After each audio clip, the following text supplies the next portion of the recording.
chama Nyandei Eiko Chireru Kraimini chama Pu Tecoate non de Ponampu Eiko município São Paulo, tentando São Paulo Puguá. Se eu pendembro ucakur ujawer pendekwai pendenan dua pe moi pe jojo we.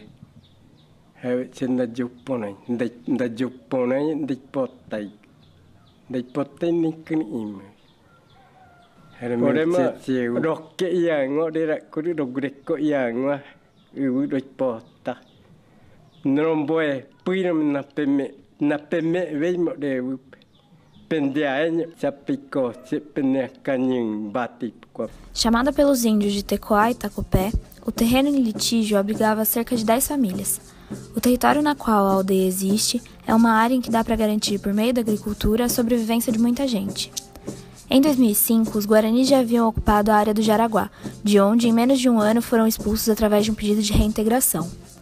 Em 2014, voltaram ao lugar, mas os proprietários recorreram à justiça e conseguiram a autorização para a retomada das terras. No ano de 2015, o ex-prefeito de São Bernardo do Campo, Antônio Tito Costa, que se apresentava como proprietário do local, entrou com um pedido de reintegração de posse e os índios guaranis estavam sendo obrigados a desocuparem a aldeia.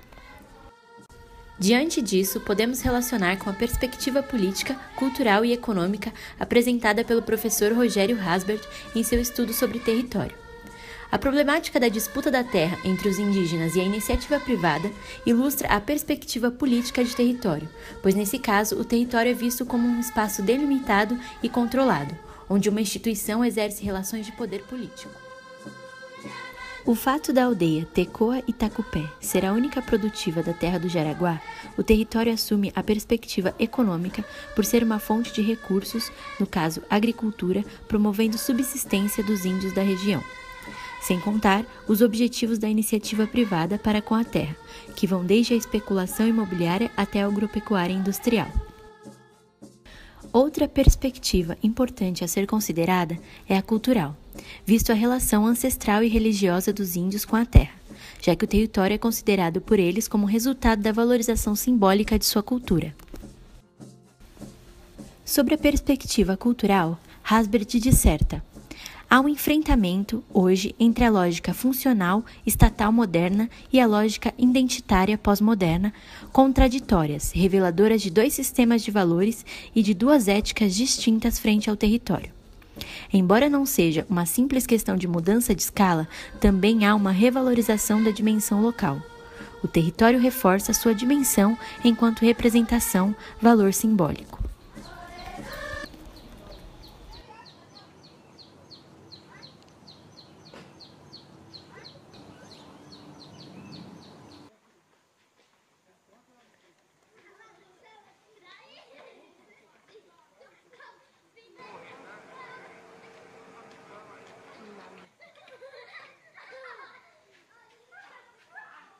Então nós estamos aqui nessa área que é o Itacupé.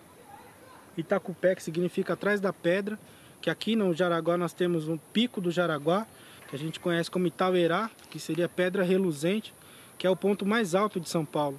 Então, aqui essa área pra gente é sagrada, essa terra pra gente é sagrada. O que as pessoas não conseguem entender é que a terra pra gente, a gente chama de Tecoá, que é o lugar de manter a nossa cultura, que é o lugar que a gente tem para manter, preservar o nosso conhecimento, para viver do que nós somos dentro dessas áreas.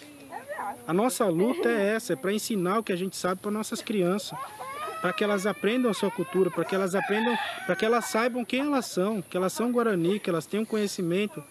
Hoje nós que vivemos em aldeias, nós somamos menos de 1% da população brasileira. O que antes, quando o europeu chegou aqui, eram quase 10 milhões de indígenas. E hoje a população não chega nem a 1 milhão direito. Então essa injustiça, esse massacre, esse etnocídio, ele continua acontecendo. O governo continua dificultando a nossa vida para demarcar as terras. A gente não quer ir contra o progresso desse país. Mas o que a gente quer e precisa é garantir a sobrevivência das nossas comunidades, é garantir a sobrevivência das nossas crianças. E isso o governo não respeita.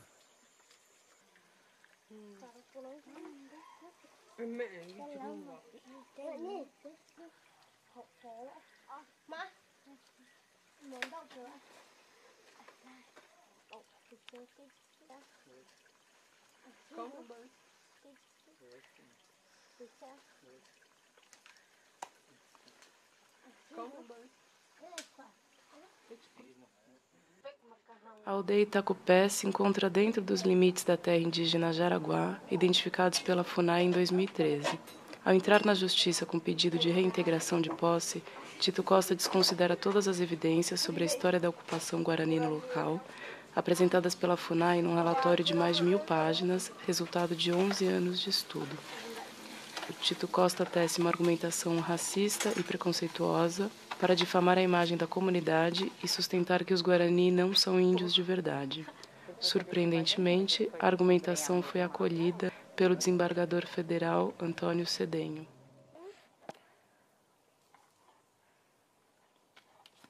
O processo jurídico que a gente está enfrentando aqui é bem difícil, porque é contra um deputado federal.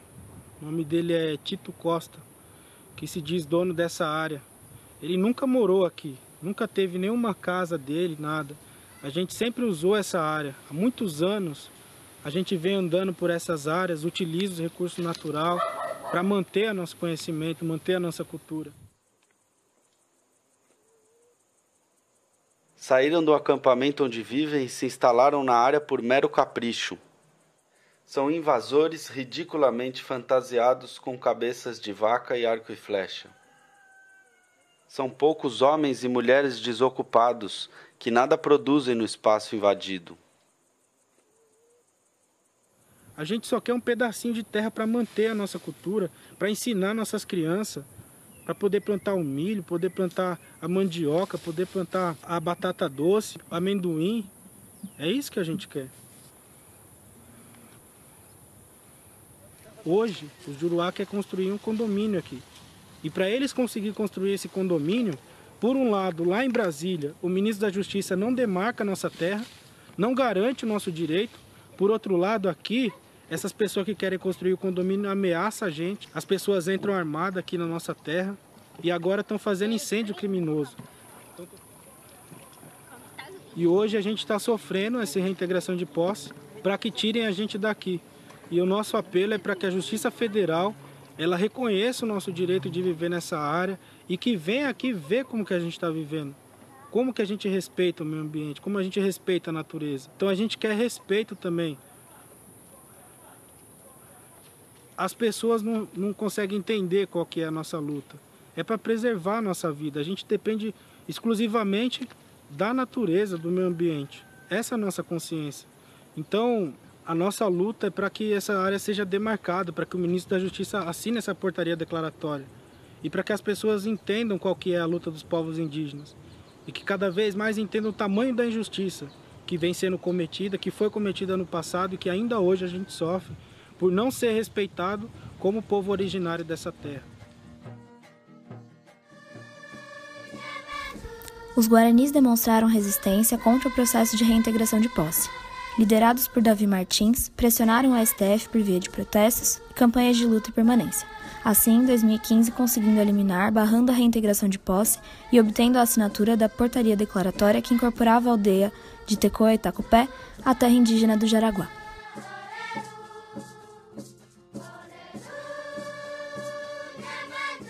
Como visto, as comunidades indígenas tendem a sofrer composições mais radicais, que não as enxergam como uma herança cultural e não compreendem a sua importância social. Estas posições enxergam apenas o território indígena como um fator econômico e, alinhados a novas políticas, estão começando a delimitar os poderes da FUNAI, a maior representante da causa indígena no país, que vem perdendo suas forças de defesa aos direitos indígenas.